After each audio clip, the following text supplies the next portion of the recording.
কেমন আছো? ভালো। জিজ্ঞেস করবে না আমি কেমন আছি? ইচ্ছা নেই, আগ্রহ নেই। অনেক বদলে গেছো তুমি ফাহমি। মানুষ মানুষ মরে গেলে পচে যায়, আর বেঁচে থাকলে বদলায়, কারণে অকারণে বদলায়। আমাদের ঝগড়ার কিছুদিন পরে আমি জানতে পেরেছিলাম যে ওই মেয়েটার সাথে তোমার কোনো সম্পর্ক ছিল না। তারপর আপনি আমাকে অনেক খুঁজেছেন, কিন্তু পাননি। ফাহমি, 2 দিনের জন্য আই এম রিয়েলি সরি।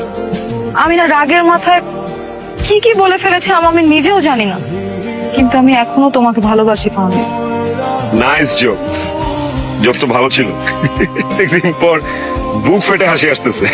আমি জোকস করতেছি না, আমি সিরিয়াসলি বলতেছি। লজ্জা লাগে না? লজ্জা শরম নাই আপনার? একটু তো হায়া লজ্জা শরম এগুলো থাকা উচিত একটা মানুষের। ভালোবাসা মানে কি?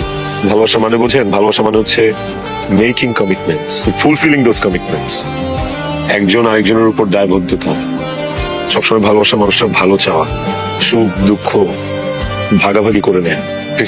আরে কি বলি, এইসব ছিটে ফোটাও তো আপনার মধ্যে নাই, ছিলও না। ফাহমি প্লিজ আমাকে বোঝার একটু চেষ্টা করো।